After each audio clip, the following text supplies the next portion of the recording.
Good morning, LinkedIn. Happy Thursday. Welcome to another episode of Let's Build Superhumans with Yeah. George B. Thomas. How you doing, man?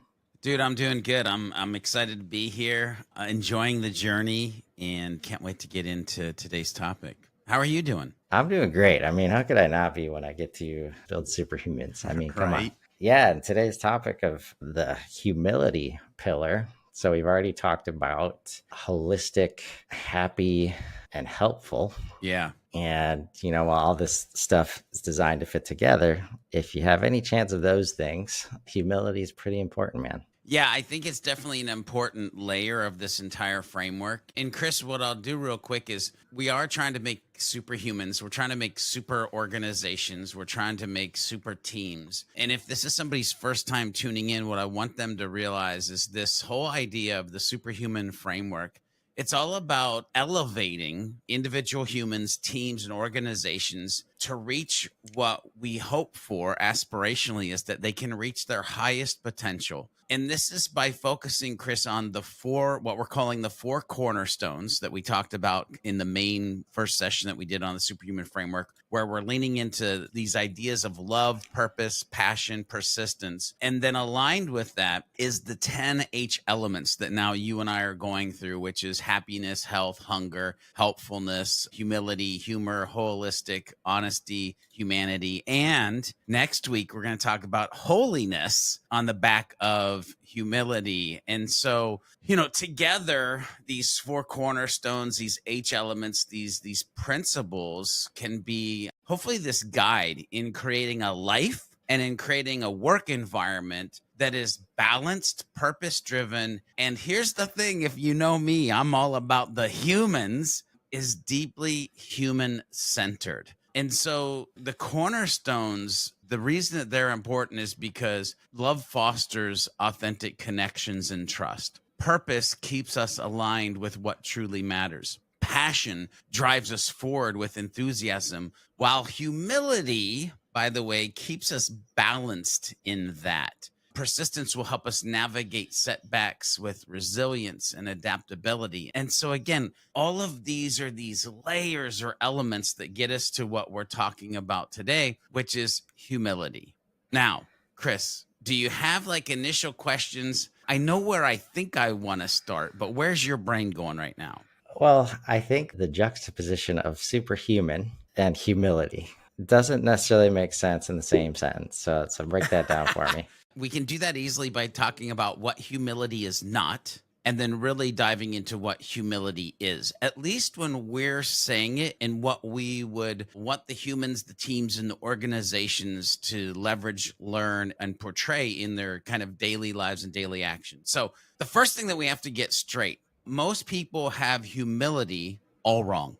Bottom line, most people, when they think about it, they think that it's being weak or potentially letting people walk all over you. Nope.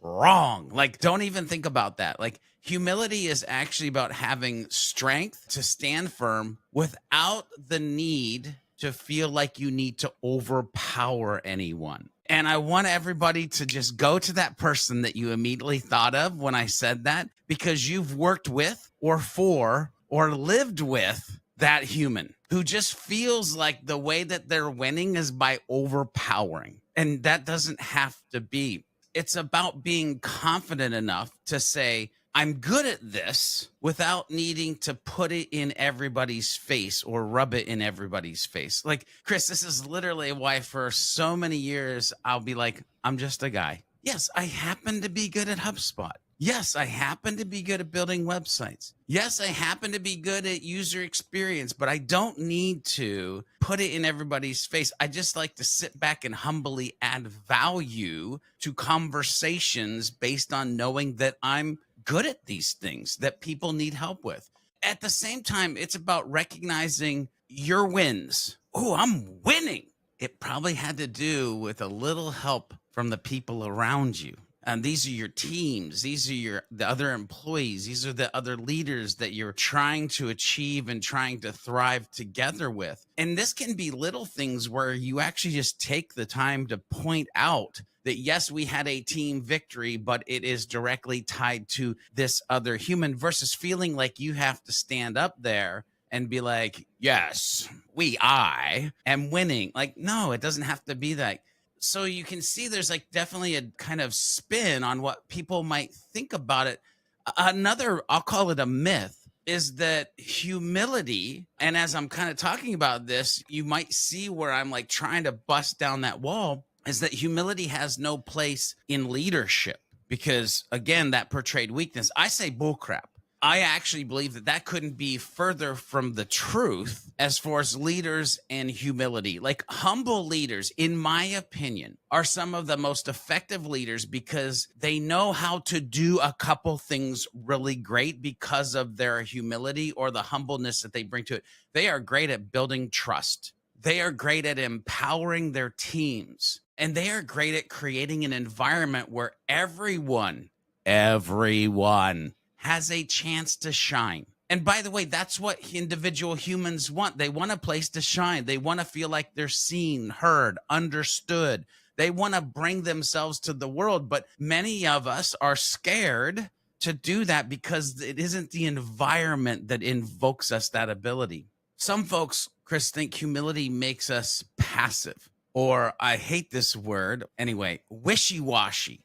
Here's the deal. Humility helps you make better decisions by keeping you open to new ideas and different perspectives. And I'll humbly say on this show right now that I think this is one of my superpowers personally and professionally, because I'm open to new ideas and different perspectives. I've even been called, Chris, a transition specialist before. Why? Because I've been open to pivoting and as needed in my life. Was a web developer, designer, turned HubSpot guy, turned podcaster, turned video guru. Now it's AI, like T-shaped marketer is what you always hear people in our industry talk about. But that's a bunch of pivots. That's a bunch of transitions based on being humble enough to be open enough to actually navigate where life might be needing to take you. Imagine if an entire team could have that, or an entire organizational culture could be transition specialists based on what the world brings and what their consumers and what modern buyers are bringing to them as their needs.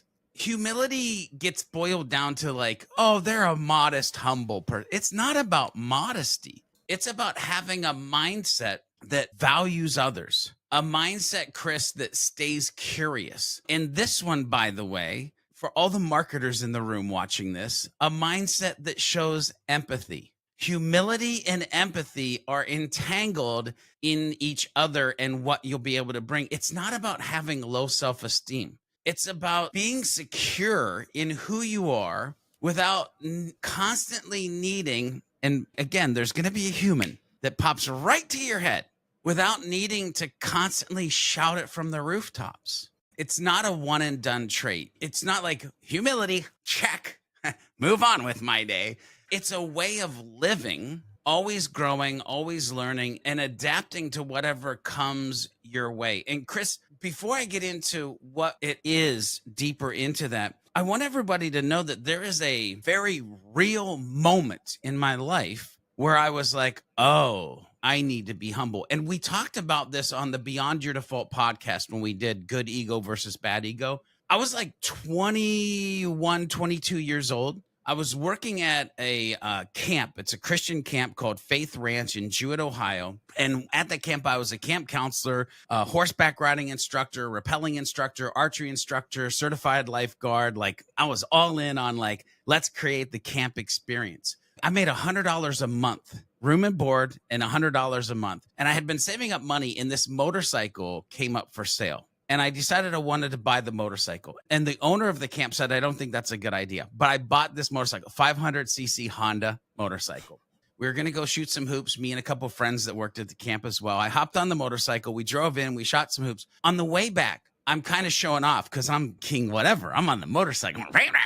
You know, got the leather jacket, got the shorts on, got the helmet on. And I'm showing off, and I'm going a little bit too fast, about 80 in about what should have been a 55. A possum's walking across the road. and I try to dip out and dip back in. My front tire hits the berm of the road. My bike does 6 flips. They find my gas tank 150 yards on the other side of the road. I can't undo my helmet. I can't move my arm, can't move this shoulder. I'm like, take my helmet off. They're like, you might have a neck injury. I'm like, I wouldn't be standing up if I had a neck injury. Take the helmet off.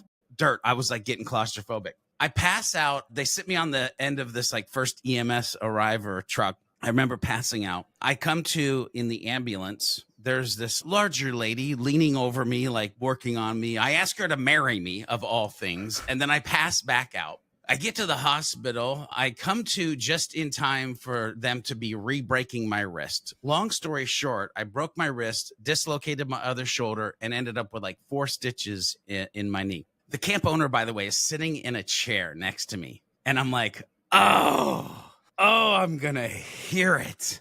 He didn't. He just sat there. He was humble and he was loving and he got me back to the camp.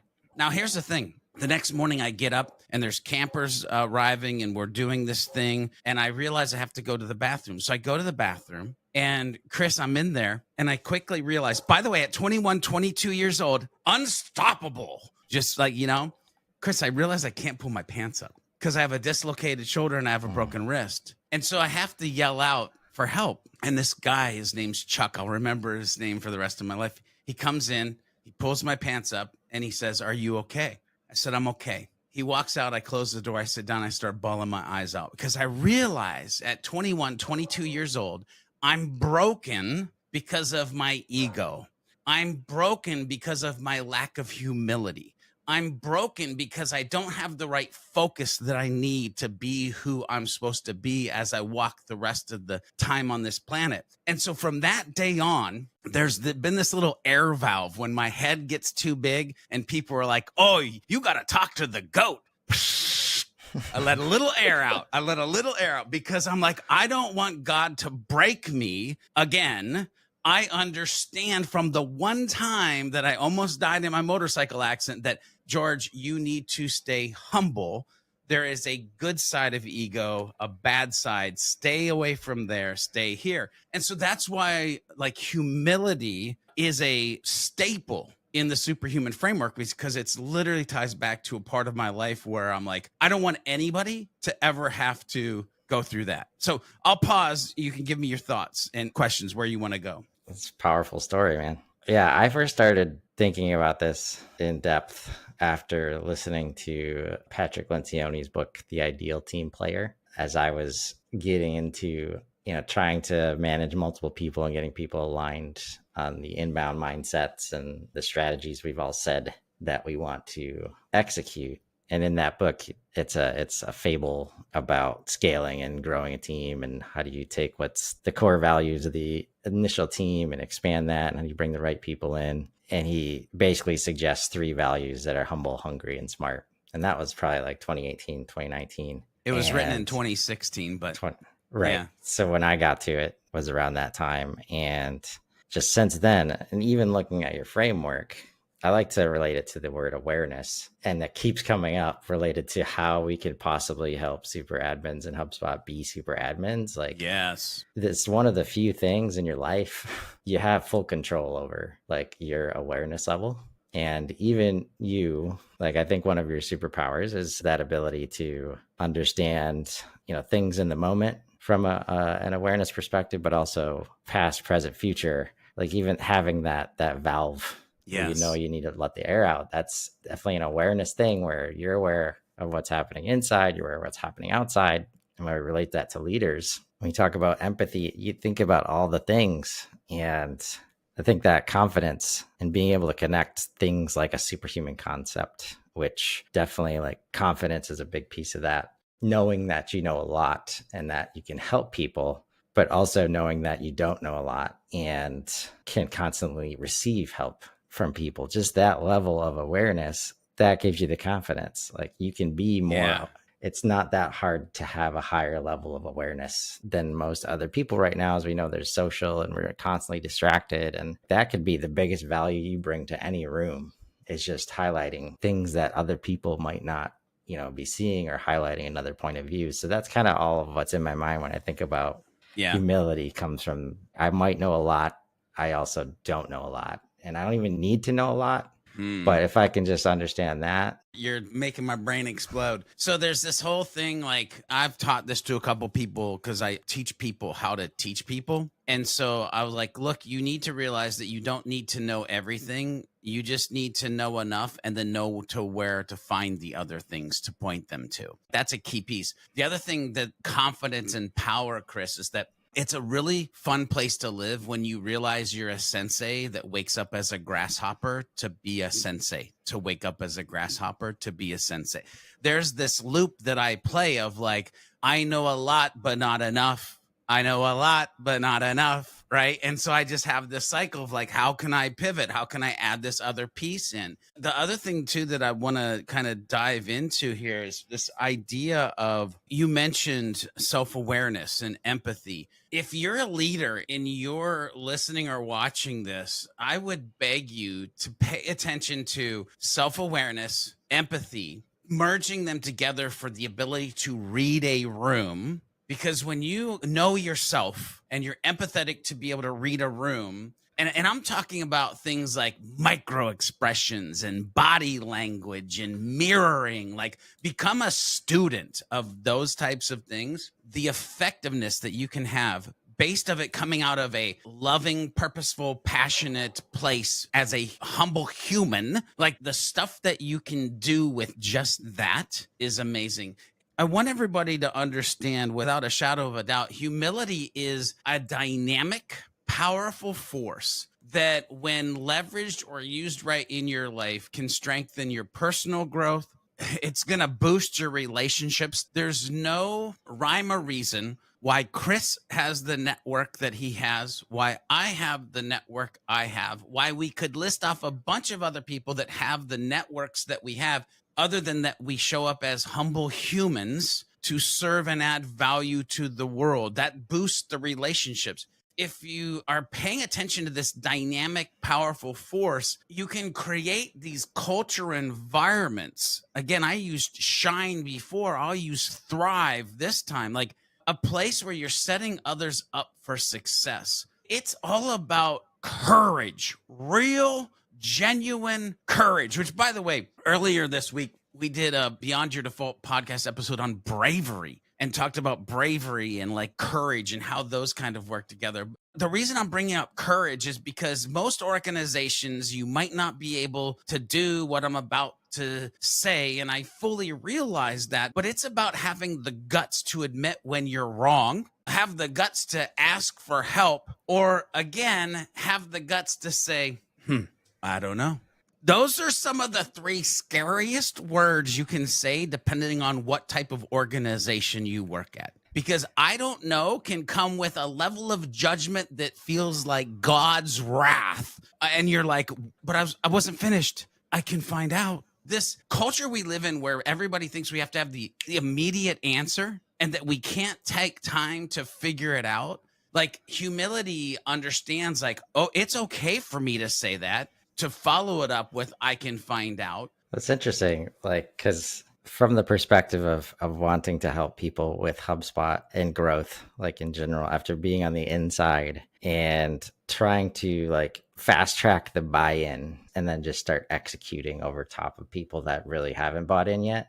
So many conversations, like the goal of the conversation is to get them to say one of those three things, especially I need help or I don't know. Because if we can't get them there, then there is this, like, it's just a lack of safety, whether anybody's highlighting it or not. And it just, you can't move forward with the conversations that you need to have if that buy-in, like the buy-in that I actually need help, that it's okay to ask for help, that it's okay not to know. Even if I'm the leader of this organization, I've been in charge for 30 years and I know more than everybody else, right? You don't know everything. Yeah. And this is why I think I would double down. Like, again, if you're listening or watching this and you're like, been there, done that, heard like, yes, okay, how do I, but why should I think about adding this level of humility to my life? I just kind of want to paint a picture of like, and by the way, this is kind of lived experience. Humble people excel because they're open to feedback. They're adaptable and they're always ready to learn from the mistakes, which, by the way, could be a whole nother conversation of like, is there truly mistakes or is it just life's lessons? I digress. Humble people, they don't let their ego, I talked a little bit about good ego versus bad ego. They don't let their bad ego drive their decisions, which means because of that, they end up making better decisions.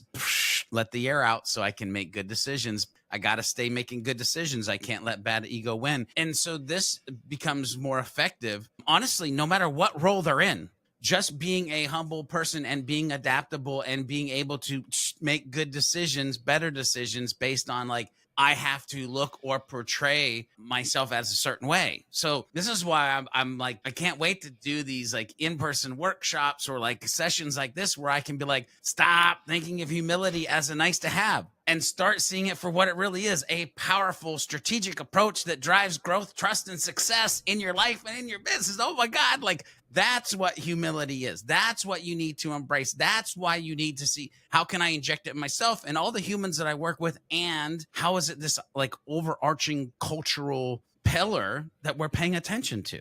Why do you think it's so hard? What are the top reasons in your mind that it's so hard for people to maybe take this on? Yeah.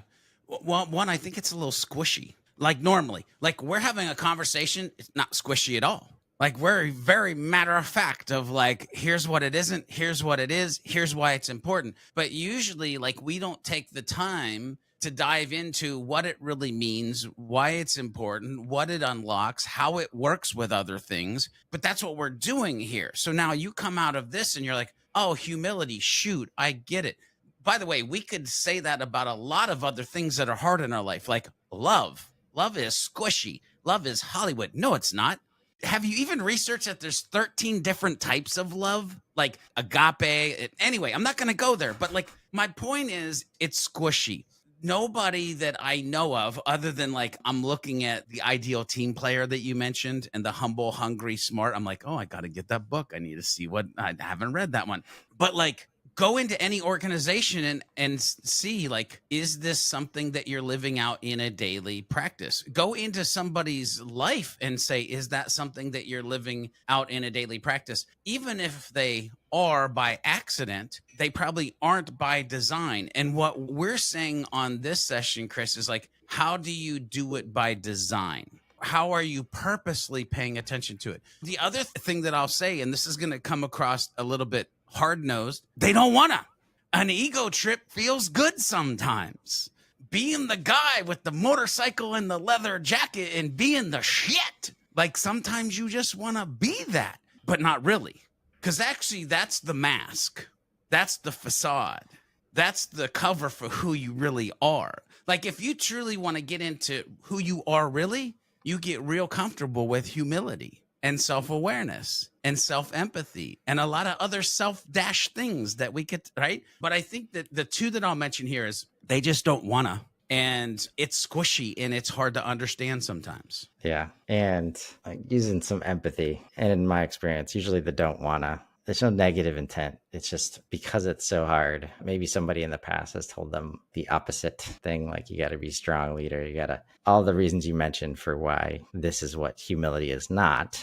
There's a lot of ways to get trained in life that tell you why you don't want to focus on this stuff or why you can't focus on this stuff if you want to get ahead or make money. Hopefully we're helping you unlearn some stuff and learn some stuff at the same time.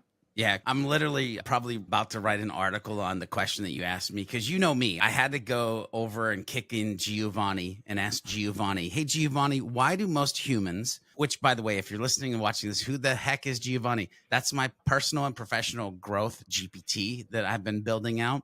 So I asked Giovanni, I said, Giovanni, why do most humans, teams, and organizations struggle with humility? I'm not going to read all of it, but Chris, fear of vulnerability is a real thing, especially for men embracing our vulnerability. Like go read a Brene Brown book or two, just please. All the men in the audience, just please and embrace vulnerability. I have a whole story that we could tell about that, but need for recognition. Literally, that's what I'm like. Sometimes it feels good. Sometimes you need it. The misconceptions, it's squishy of humility. Cultural and organizational norms. That's not how we've done it for the last 22 years. It's not how we're going to do it now. Like fear of losing control or authority. What? Like seriously? Lack of self-awareness. We've talked about that. Short-term mindset. Ladies and gentlemen, we are playing a long-term game. If you as a human are not playing a long-term game, if your teams are not playing a long-term game, if your organization is stuck in short-term tactics and strategies and not a long-term purpose with passion, then humility might be hard to interject. I'm just going to throw that out there. But it's also a path to get you on a better path. Yeah, man, that's powerful stuff. Like when you say culture, like the productivity focus of the US in general, there's always a stark difference whenever I go to, with my wife to like Spain or Colombia where her family is. And it's just like, man, they prioritize things that are not work because the culture does not prioritize work in the same way that we do. And once I started thinking about that, it can be a touchy subject for some, but when we start to talk about work-life balance and all these things and how you're supposed to lead an organization and why can't people just show up and do their job, and the human way is not to spend every minute of every day trying to be as productive as possible. Right? Yeah, Chris, man, oh my gosh, I can't believe like time flies. I know. I wanna give you this before you land the plane because I wanna go. I really like last week. I was like, Chris, can I be a little aspirational for a second? I wanna go there, right? So like, and again, I'm gonna say these words and fully understand that you might be in an organization that is trying to get there, hasn't even started, or maybe you're in an organization and you're like, check, we're good. But also there's your personal life. I want you to imagine a world where humility is at the core of how we grow as humans, work in teams, and build our organizations as we move forward. Because if humility guides us, we become more self-aware, we become more connected, and we become more resilient as humans. Teams become safer, more innovative, more united. And organizations, because of that, become more adaptable, more inclusive, and more customer focused, which, yes, when humility is the driving force of the things, the people, the places, the strategies, we unlock continuous growth, 1% better each and every day, ladies and gentlemen, stronger relationships, long-term, lasting success. That's better than any way I could have ended it. Thank you for another awesome part of the journey, I'll say. Getting a lot of good feedback, and keep it coming, folks. Keep the questions coming. We're hoping that you guys get value out of this. Again, trying to live our own humility and saying like, look, this is a program that George has built, based on his life, but he tells me every day he's learning and adapting and changing. And we're just like, we want to paint as much of the picture as we can for everybody, to help you grow and create better spaces for teams. So until next week, think about what you don't know a little bit. Maybe dig into that, find some opportunities, and let's grow. Have a great day, everybody.